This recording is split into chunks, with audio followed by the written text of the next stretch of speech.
Oke, bismillahirrahmanirrahim. Assalamualaikum warahmatullahi wabarakatuh. Teman-teman semua, mahasiswa semester 2 akuntansi semester 2 ya. Kita akan lanjutkan perkuliahan kita pada malam hari ini. Mudah-mudahan kalian nggak capek ya. Mudah-mudahan kalian nggak capek, tetap semangat untuk mengikuti mata kuliah saya. Suara saya jelas ya ini ya? Cukup jelas ya? Jelas, Pak. Dengan baik ya? Jelas, Pak. Oke. Mungkin lain kali kalau punya headset dipakai aja, mungkin bisa lebih jernih suaranya. Kalian juga bisa melakukan catatan, nanti saya kasih slide-nya. Udah terima slide-nya belum? Slide-nya udah apa belum?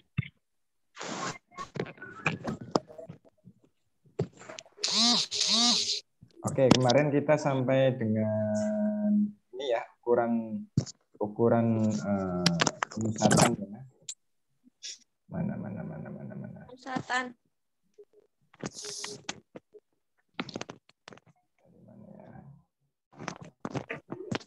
Ini ya, ukuran pemusatan atau ukuran tendensi sentral yang kalian sudah kalian terima materi kemarin pada saat offline, bahwa ukuran pemusatan ini tendensi sentral, ada min, median, modus atau mode gitu ya. Kemudian sifat-sifat atau karakter-karakter yang ada di ukuran pemusatan, bahwa di antara ketiga ukuran pemusatan itu yang paling sensitif, artinya ketika ada data yang paling tinggi atau paling besar atau paling kecil, itu nilainya berubah ya, nilainya berubah. Yang kita contohkan kemarin ada bilangan atau angka 2, 4, 5, 6, 6, 6, 7, 7, 8, 9. Ini mempunyai min, median, dan modus yang sama. Tapi ketika ada data yang besar, ya artinya data yang ekstrim ya, data yang ekstrim, misalkan 9 ini kita jadi 90, maka nilai rata-rata atau nilai minnya itu akan berubah, sedangkan median dan modusnya itu akan tetap sama ya. Kemarin sudah. Nah, ini nanti saya sedikit ini ya, menjelaskan tentang data dan skala data. Ini ya. Data dan skala data. Pastinya kita pada saat menganalisis suatu penelitian ya, kalian akan melakukan penelitian, nanti akan berhubungan dengan yang namanya data. Data ini adalah kumpulan keterangan atau informasi yang diperoleh dari suatu pengamatan. Tapi coba ini saya kasih contoh nih. Misalkan, benar, ini kalau misalnya. Nah, misalkan ini nih, ya. Misalkan ada seperti ini ya, ada 10 seperti ini, 10 kilogram ya. Ini 10 kilogram, kemudian 10 kilometer ya. Kemudian angka 10 saja ya. Kemudian angka 10 saja. Menurut kalian yang dinamakan dengan data itu yang mana? Dari ketiga angka ini. Kalian boleh buka mic-nya ya. Kalian boleh buka mic-nya. Kita diskusi interaktif aja. Misalkan ini ada 10 kg, ada 10 kilometer, kemudian 10 aja ini ya. Hanya 10. Ya. Menurut kalian ini yang mana? Yang dinamakan dengan data? Presentasinya nggak muncul, Pak. Presentasinya nggak muncul. Oh, saya belum share apa ya? Pak. Saya belum share apa ya?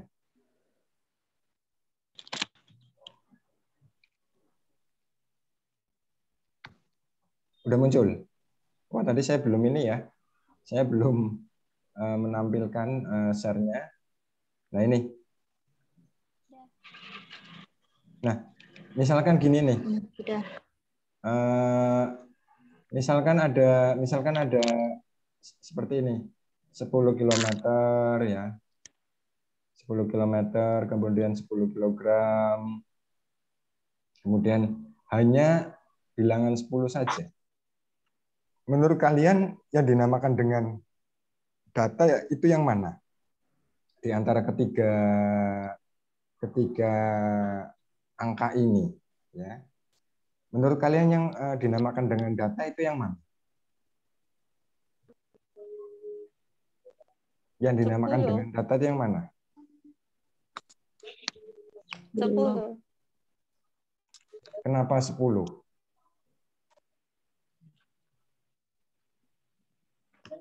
Kenapa bukan 10 kilometer, bukan 10 kilogram? Kenapa kalian milihnya 10? Tadi siapa yang ngomong 10?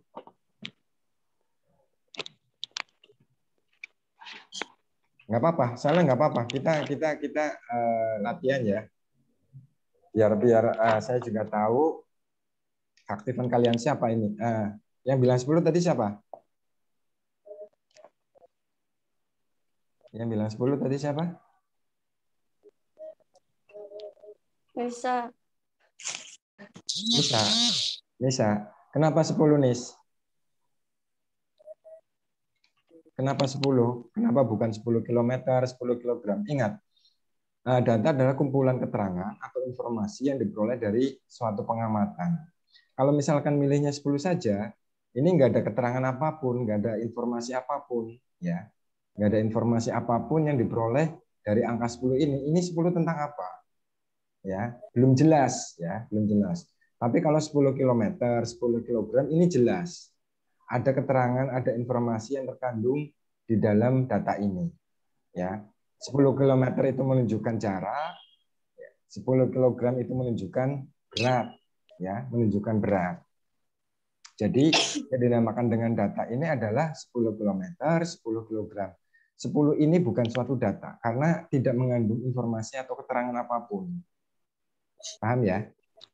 Itu yang dinamakan dengan data. Ya. Itu yang dinamakan dengan data. Nah, data ini dibagi menjadi beberapa macam. Nanti ada berbagai jenis data. Ini berdasarkan jenisnya, ya. Berdasarkan jenis datanya. Ini ada data kuantitatif, ya.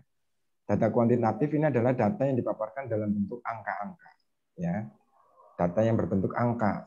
Misalkan jumlah pembeli saat hari raya Idul Adha yang ada berapa, kemudian tinggi badan siswa kelas 3 IPS 2 misalkan, atau nilai matematika ya 6, 7, 8, 9, 10 dan lain sebagainya. Itu yang dinamakan dengan data kuantitatif.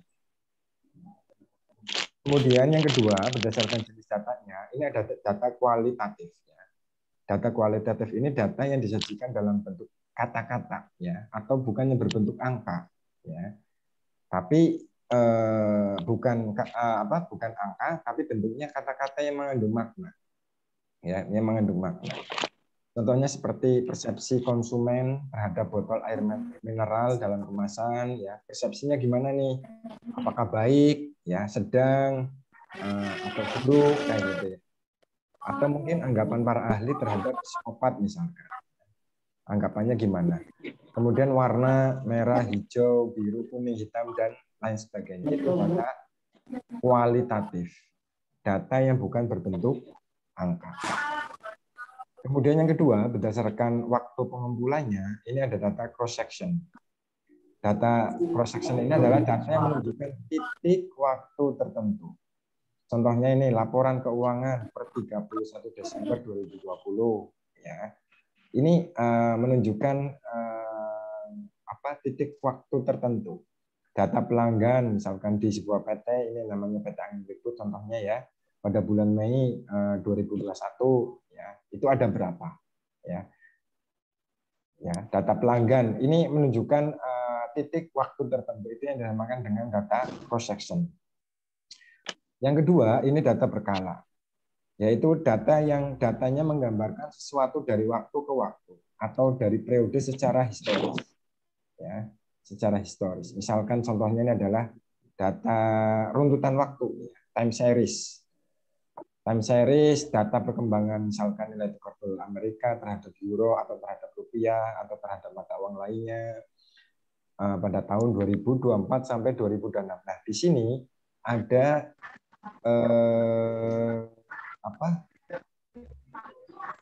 yang menggambarkan periode dari waktu ke waktu secara historis. Di sini ditentukan contohnya dari tahun 2024 sampai tahun 2004 sampai 2006 ya, 2004 sampai 2006. Nah, itu yang dinamakan data berkala. Beda dengan data cross section tadi, ini menunjukkan titik waktu tertentu. Ya, per 31 Desember, per Mei ya. Kalau yang ini ada interval waktunya antara 2004 sampai 2006. Itu berdasarkan waktu pengumpulannya. Ya. Kemudian yang ketiga, ini berdasarkan sumber datanya. Ya, sumber datanya. Yang pertama ini adalah data internal, data yang menggambarkan situasi dan kondisi pada suatu organisasi secara internal. Misalkan terkait dengan data keuangan, data pegawai, data produksi, dan sebagainya. Jadi yang menyangkut internal dari suatu perusahaan atau organisasi atau instansi. Itu dinamakan dengan data internal. Ya. Kemudian data eksternal. Data eksternal ini adalah data yang menggambarkan situasi serta kondisi yang ada di luar organisasi. Contohnya misalkan data jumlah penggunaan suatu produk pada konsumen, tingkat preferensi pelanggan, kemudian persebaran penduduk, dan lain sebagainya. Yang diperoleh ini dari luar, ya, yang diperoleh dari luar datanya. Jadi dinamakan di sini dengan data eksternal. Beda dengan tadi data internal tentang data keuangan, data pegawai, data produksi itu kan dari internal dari suatu organisasi atau perusahaan. Itu berdasarkan sumber datanya. Kemudian yang keempat, ini berdasarkan cara memperolehnya. Ini ada data primer dan data sekunder. Nanti diingat-ingat ya, ini yang paling sering muncul pada saat kita melakukan penelitian. Ini cara memperolehnya gimana nih datanya? Ini yang pertama ada data primer. Data primer adalah data yang diperoleh secara langsung yang diambil dari objek atau objek penelitian oleh peneliti, perorangan maupun organisasi. Ya, contohnya ini kita mewawancari langsung penonton ya, bioskop 21 untuk meneliti preferensi konsumen bioskop, hal-hal yang langsung berhubungan dengan objek ya, itu dinamakan data primer yang kita ambil ya, Sedangkan yang kedua ini data sekunder. Data yang didapat tidak secara langsung dari objek penelitian. Peneliti mendapatkan data yang sudah jadi yang dikumpulkan oleh pihak lain dengan berbagai cara atau metode baik secara komersil maupun non komersil. Contohnya adalah peneliti yang menggunakan data statistik hasil dari surat kabar atau majalah. Atau mungkin ini yang sering nanti dari prodi akuntansi, ini yang paling sering mengambil data sekunder.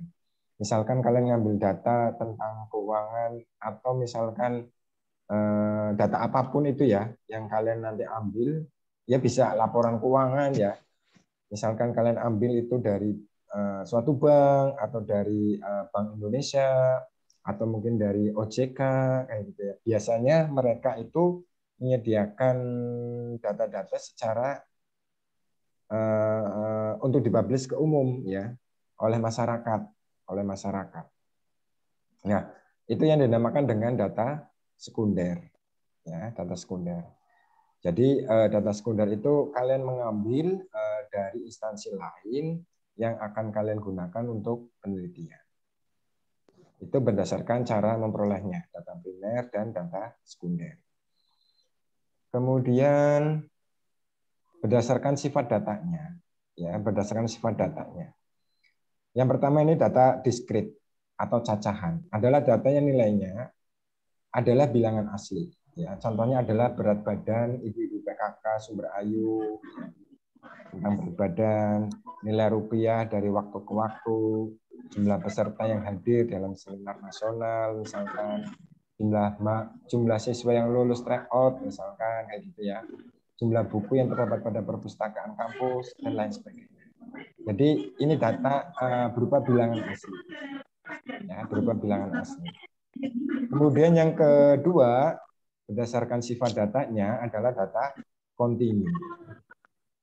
Ya, data kontinu. Data kontinu adalah data yang nilainya ada pada suatu interval atau jarak tertentu, ya, atau berada pada nilai yang satu ke nilai yang lain. Contohnya ini penggunaan kata sekitar, kurang lebih, kira-kira, dan sebagainya itu menunjukkan datanya adalah data kontinu. Ya. Dinas Pertanian Daerah mengimpor bahan baku pabrik kurang lebih. Nah, ini contohnya kurang lebih misalkan 850 ton. Ya. Ini penggunaan kata-kata ini merupakan data kontinu. Tapi kalau secara langsung, bukan secara langsung, menunjukkan bilangan asli, ya, itu yang dinamakan dengan data diskrit. Sebenarnya antara data diskrit, data kontinu dengan yang tadi, ya, dengan data yang tadi, sebentar.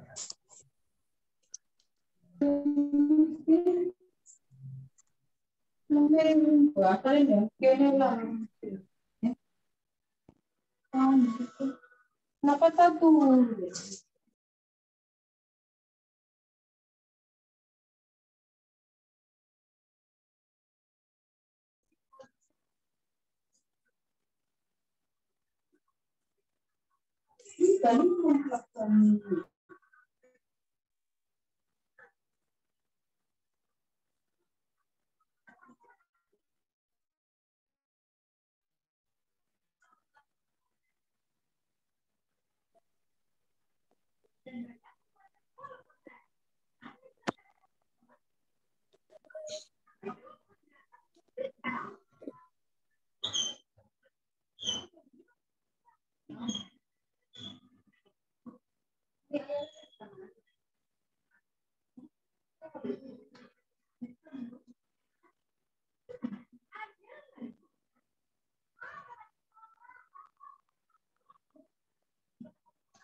Itu bensin.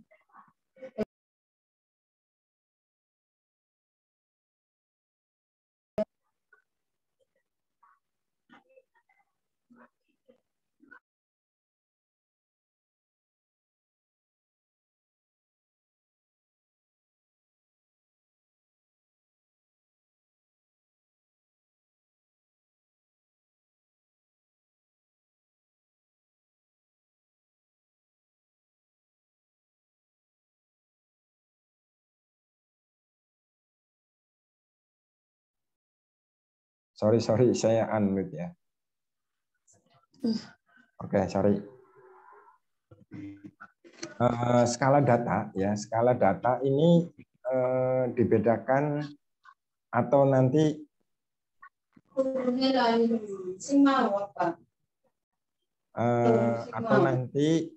menjadi landasan kalian. Tolong di unmute semua dulu. Agak terganggu ini suaranya. Nah, oke, terima kasih. Skala data ini ya, nantinya akan saya jelaskan. Tadi data sudah, sekarang adalah skala data ya, atau pengukuran data. Ini nanti sangat penting ya, sangat penting ketika kalian akan menghitung, menganalisis dengan analisis data tertentu atau analisis statistika tertentu, harus dilihat dulu nanti datanya atau skala datanya ya, skala datanya. Nanti jangan sampai serampangan ya, dalam tanda kutip, kalian nggak tahu ini skala data apa, kemudian kalian analisis apakah analisisnya non parametrik atau parametrik, kalian langsung hajar saja ya, langsung hitung, langsung analisis, nanti bisa salah kaprah, ya, bisa salah kaprah. Ini sangat penting sekali nanti ya ke depannya. Makanya saya selalu wanti-wanti. Oh, nggak muncul. Slide-nya nggak muncul. Masa sih? Yang lain pada muncul nggak? Yang lain Muncul, muncul. Pak. Nah, yang lain muncul kok. Yang lain muncul ini. Mungkin ada kendala sinyal di sini. Muncul, muncul, Pak, muncul. Ini muncul ya. Ini juga masih saya share kok. Belum saya stop. Tapi tadi kan habis nggak ada suaranya, terus slide-nya hilang. Oh, slide-nya hilang. Ini udah muncul ya? Udah muncul semuanya Belum. ya? Yang lain bisa melihat slide saya nggak? Yang lain bisa melihat slide saya nggak? Bisa, Pak. Bisa ya? Bisa. Nggak muncul. Mungkin kendala sinyal atau apa ya? Oke. Diperhatikan saja ya, dengarkan dulu aja ya. Nanti saya bagi file slide-nya. Skala data ya. Skala data yang pertama adalah data nominal. Ya, data nominal ini data yang diperoleh dengan cara kategorisasi atau klasifikasi yang sifatnya membedakan. Ya, yang sifatnya membedakan. Derajat pengukurannya ini rendah. Kemudian ini tidak bisa dioperasikan secara matematika.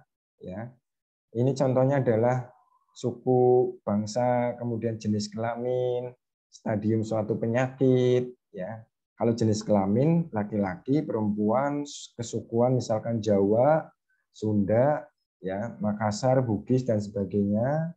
Bangsa, ya, bangsa apa kayak gitu atau negara apa kayak gitu ya. Itu menunjukkan hanya membedakan saja. Yang tidak bisa dioperasikan secara matematika. Ya. Jenis kelamin, ya jenis kelamin laki-laki ditambah perempuan. Kalau secara matematis kan nggak bisa dioperasikan ya, nggak bisa dioperasikan, nggak bisa dihitung, ya nggak bisa dihitung. Nah itu data nominal, ya, yang sifatnya hanya membedakan saja. Paham ya? Ini yang pertama data nominal. Kemudian yang kedua adalah data ordinal. Ya, data ordinal. Data yang diperoleh dengan cara kategorisasi atau klasifikasi, tetapi di antara data tersebut terdapat hubungan ya, dengan ciri-ciri posisi data setara, tidak bisa dioperasikan secara matematis, mempunyai derajat pengukuran yang terendah. Tadi setelah data nominal ya, berikutnya adalah ordinal dan mempunyai tingkatan. Ya, data ordinal ini mempunyai tingkatan. Selain membedakan, juga punya tingkatan. Contohnya apa? Tingkat pendidikan, SD, SMP, SMA, diploma, sarjana, itu ada tingkatannya. Ya. Satu sama lain itu berbeda. SD, SMP, SMA, diploma, sarjana itu berbeda. Ya, itu berbeda. Tapi ada tingkatannya, ya, tapi ada tingkatan.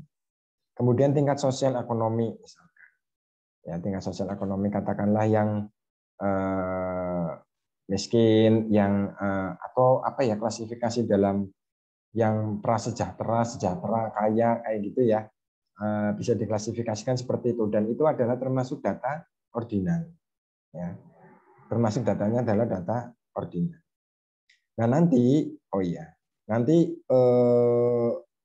analisis statistiknya ya ini dengan menggunakan non parametrik ya untuk komparasi dan korelasi. Seperti yang sebelumnya saya jelaskan,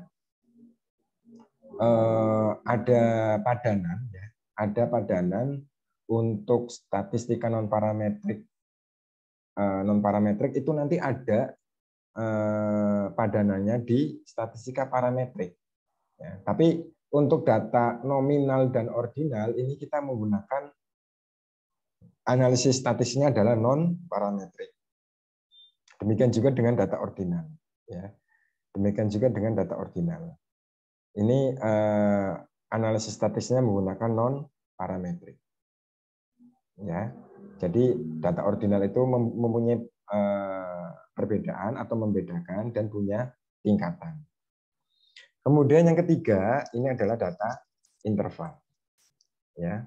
Data interval ini data yang diperoleh dengan cara pengukuran dengan jarak 2 titik pada skala. Ya. Ini tidak ada kategorisasi, ya. Bisa dilakukan operasi matematika, ada jarak antara 2 kelompok satuan, tapi masih mempunyai ciri-ciri seperti data nominal dan koordinat. Ya. Kemudian ini yang paling penting, tidak mempunyai nol mutlak. Ya, tidak mempunyai nol mutlak. Contohnya adalah suhu atau temperatur. Suhu, nilai 0 pada suhu, misalkan 0 derajat Celcius, itu mempunyai arti, ya, mempunyai arti. Bukan 0 itu mutlak, nilainya 0, ya. Jadi tidak mempunyai nol mutlak pada data interval ini. 0 derajat Celcius itu artinya dingin. Dan kalau misalkan kita konversikan atau kita ubah ke satuan lain, 0 derajat Celcius, ya, 0 derajat Celcius itu kalau diubah menjadi satuan lain, misalkan Fahrenheit, itu nilainya adalah 32 derajat Fahrenheit. Ya. Nah, ini sudah mulai. Untuk analisis statistiknya adalah parametrik. Ada juga yang non parametrik kecuali koefisien variasi. Ya. Ini data interval. Ini sudah dalam bentuk angka, ya, data interval ini. Kemudian data rasio. Sama seperti data interval, diperoleh dengan cara pengukuran, dapat dibedakan, diurutkan, mempunyai jarak tertentu, dan bisa dibandingkan. Tapi di sini mempunyai nol mutlak. Nol mutlak itu nilai 0 itu benar-benar tidak ada nilainya. Contohnya adalah berat badan, tinggi badan, kadar glukosa darah, dan lain sebagainya. Berat badan misalkan, berat badan 0 kilogram, ya artinya nggak punya berat sama sekali, ya. Misalkan 0 kilogram kita ubah jadi ton misalkan, 0 kilogram ya tetap 0 ton, ya. Tinggi badan juga demikian, misalkan 0 cm. 0 cm kita ubah ke satuan lain, meter, tetap 0 nilainya. Jadi 0 mutlak. Ya. Nilai 0 itu benar-benar mutlak. Ya, benar-benar mutlak. Ini analisis statistiknya adalah parametrik. Ada juga yang non parametrik. Ya. Tapi cenderungnya adalah yang ke parametrik. Itu. Ya. Itu harap diperhatikan untuk skala data ini sangat penting sekali nanti ke depannya ketika kalian untuk menghitung atau menganalisis dari data-data yang sudah kalian kumpulkan agar nanti hasilnya itu atau kesimpulannya itu nggak salah, ya, nggak salah. Datanya data nominal atau ordinal tapi kalian hitung atau kalian analisis dengan statistik parametrik, ya nanti salah kaprah, hasilnya nanti salah, ya. Jadi nanti ada kaidah-kaidah yang perlu kalian perhatikan untuk skala data ini. Jadi kalau boleh kita katakan bahwa data nominal dan data ordinal ini adalah data yang jenisnya adalah data kualitatif, ya. Kualitatif, data yang bukan berbentuk angka. Ya, ingat ya, data nominal dan data ordinal ini adalah data yang bentuknya kualitatif, jenisnya kualitatif, data yang bukan berbentuk angka. Sedangkan data interval dan rasio ini datanya sudah berbentuk angka. Ya, datanya sudah berbentuk angka, maka termasuk dalam jenis data kuantitatif. Ya, kuantitatif. Datanya sudah berbentuk angka. Ya. Ingat. Ini kalau misalkan kita rekap, ya, kita simpulkan bahwa data nominal ini atau skala data nominal ini adalah hanya bilangan yang menunjukkan perbedaan, ya. Ini cuma satu, ya. Data ordinal itu ada 2, menunjukkan perbedaan, pengukuran dapat digunakan untuk membuat peringkat, ya, ada derajatnya. Kemudian kalau interval, ya kalau interval ini selain perbedaan ada peringkat, perbedaan bilangan mempunyai arti. Ya, tidak mempunyai nol mutlak. Ya. Perbedaan bilangan ini mempunyai arti. Itu interval. Sedangkan rasio ini mempunyai sifat semuanya. Ya, membedakan, mempunyai derajat, ya.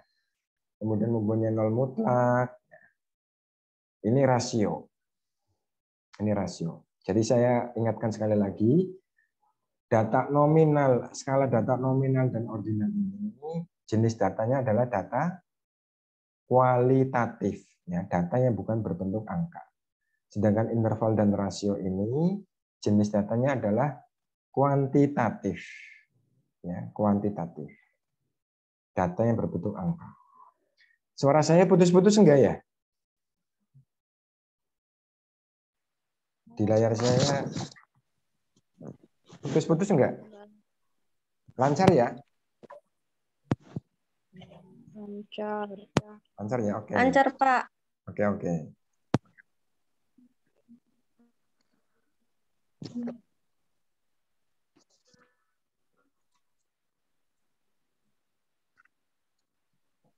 Ada pertanyaan sampai di sini? Silakan.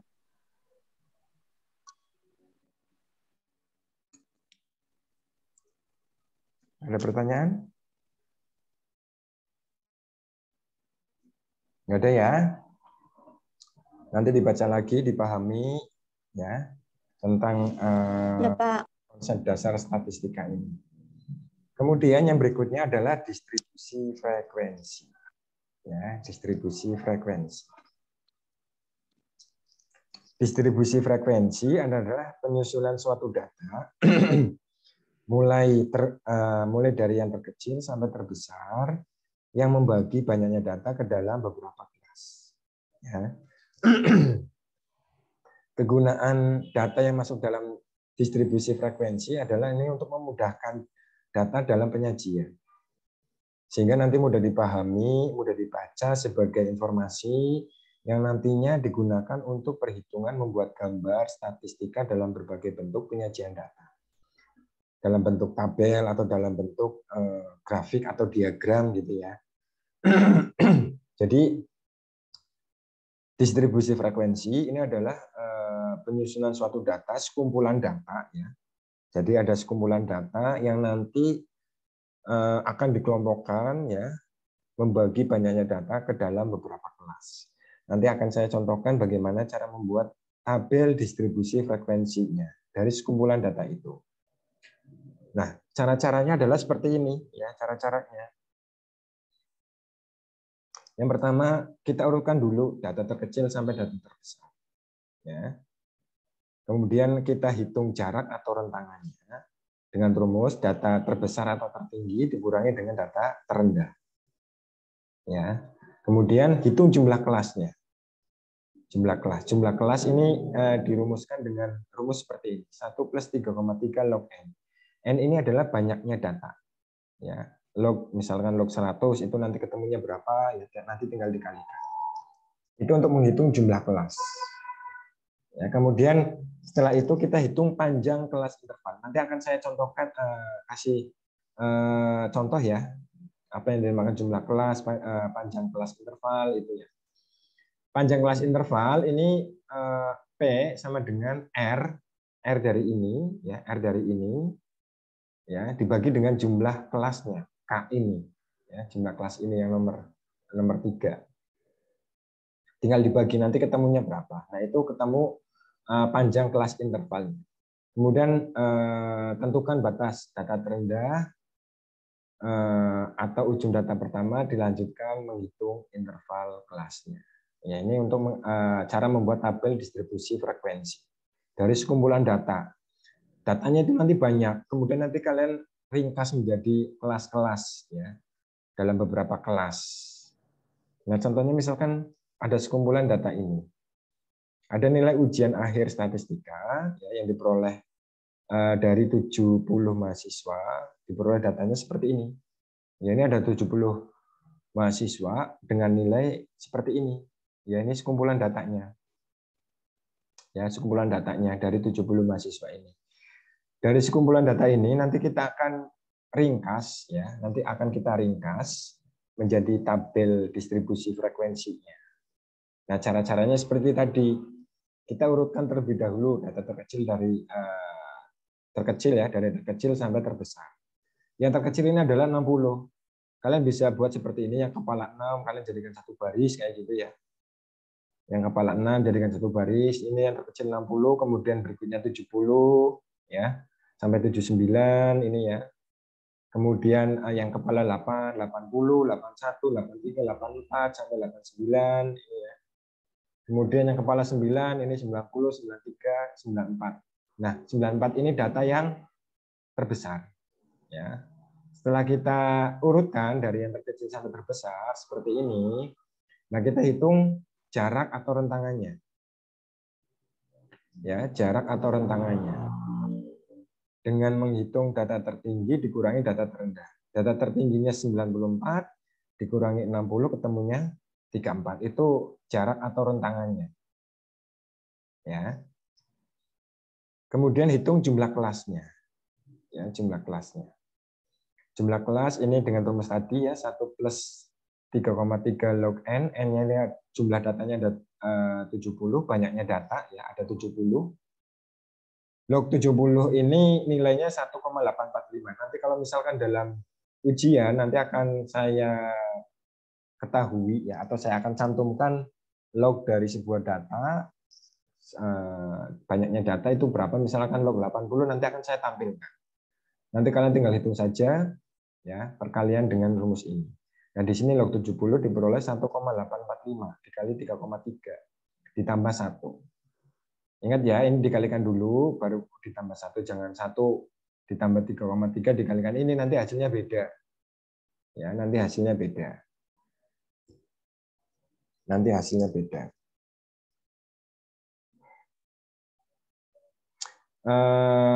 Jumlahnya ini hasilnya ini adalah 7,0887 ya. Kalau misalkan nilainya lebih dari setengah ya, kalian bulatkan ke atas ya. Misal ketemunya di sini 7,58 ya, misalkan ketemunya 7,58 ya, kalian bulatkan ke atas menjadi 8. Cuma ini di bawah setengah ya, 7,008, maka dibulatkan 7.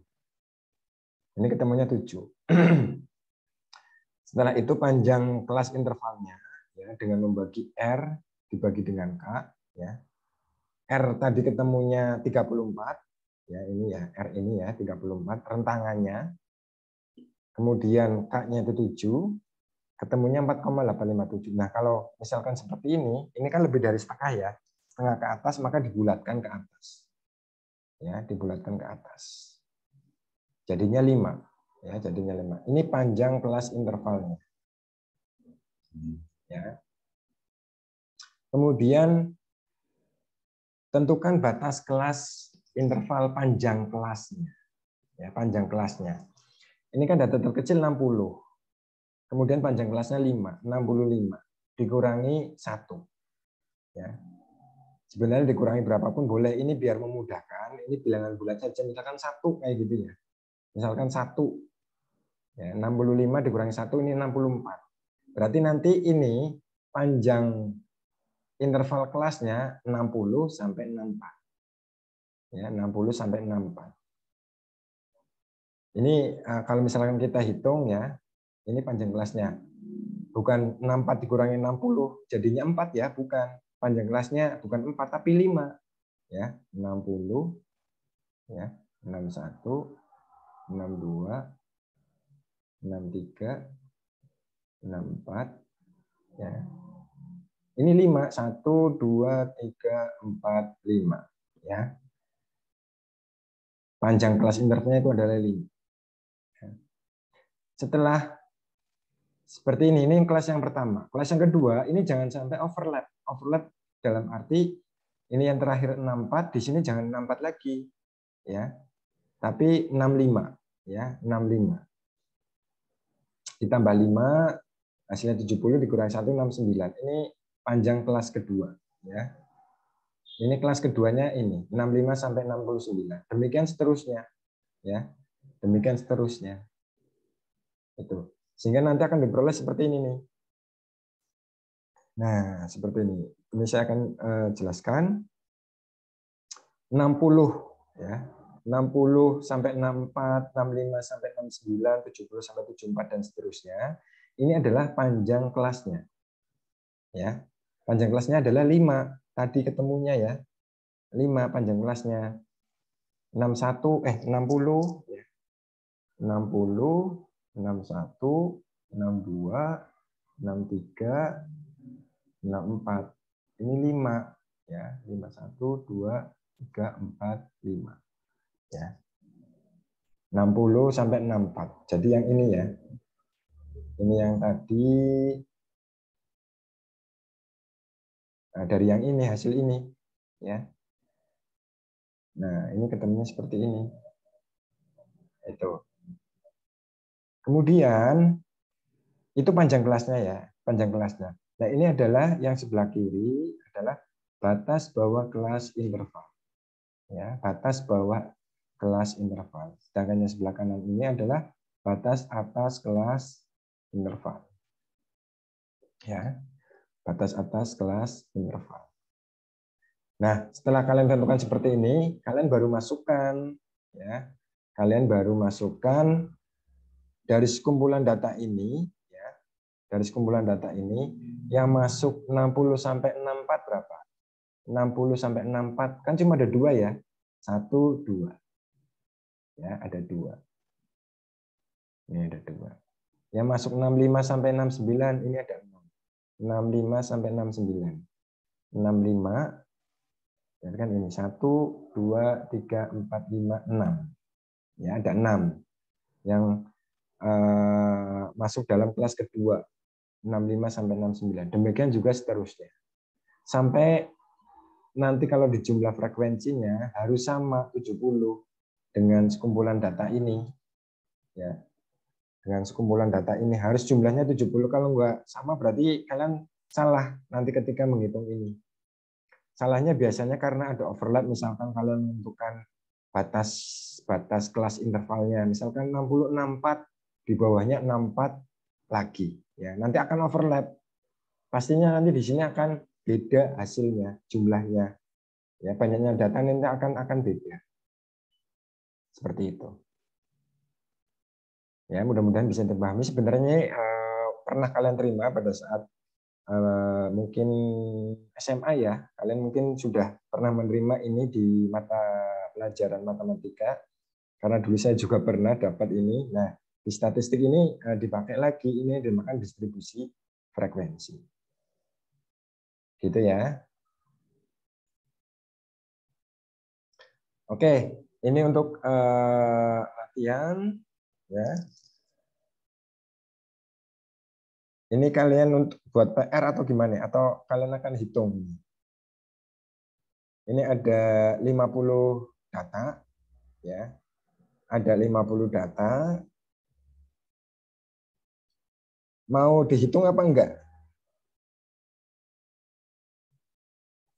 Saya kasih waktu 15 menit atau setengah jam mungkin. Ini maksudnya gimana, Pak? Ini kan ada sekumpulan data, ya, ada sekumpulan data.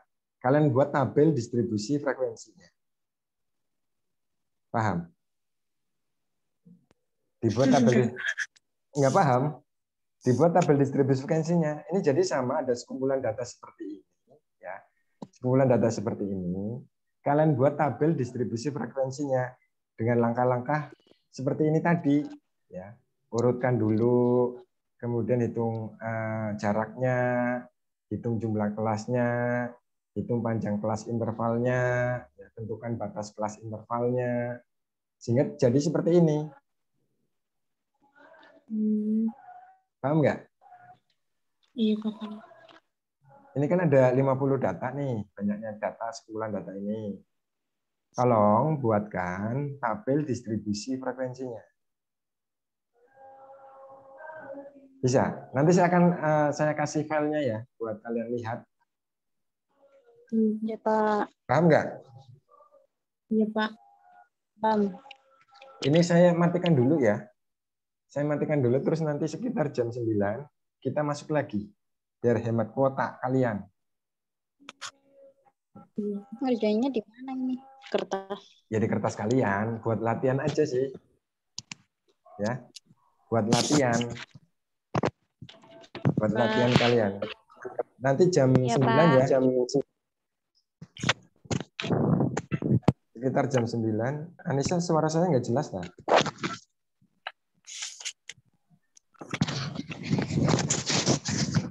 Mungkin sinyalnya ya kali ya. Oke, ini nanti akan saya keluar dulu ya. Oh, mau buat tugas. Iya, mau buat tugas aja. Nanti kalian nggak ngerjakan. Nanti kalian nggak ngerjakan.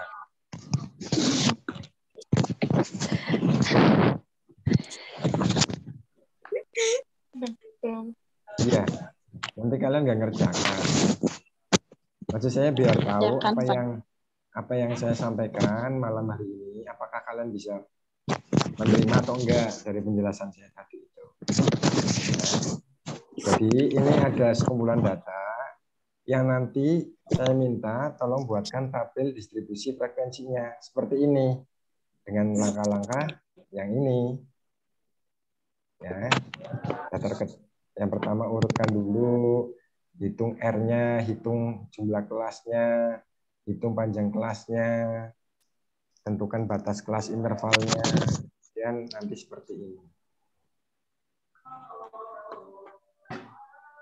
Buat tugas aja. Sudah capek.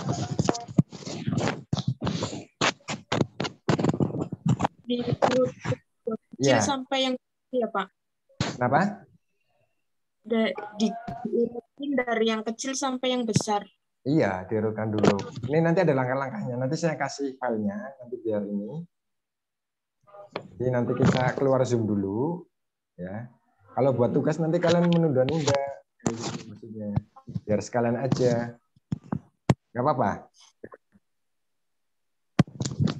Apa gimana nih? Kalau buat tugas nanti kalian itu, saya juga nggak perlu ngoreksi ya gitu, biar langsung diketahui kalian bisa menerima apa enggak. Nggak apa-apa kalau misalkan sekalian dikerjakan. Pak, baik. Kenapa?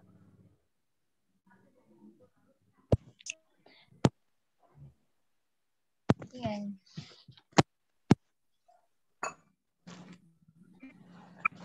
Coba kalian kerjakan ya, sebisanya aja. Ya, sebisanya aja. Nanti jam 9 kita balik lagi ke sini. Oke ya, nggak apa-apa ya? Iya, Pak. Oke. Ini sementara saya stop dulu, nanti kita kembali lagi jam 9. Saya close dulu.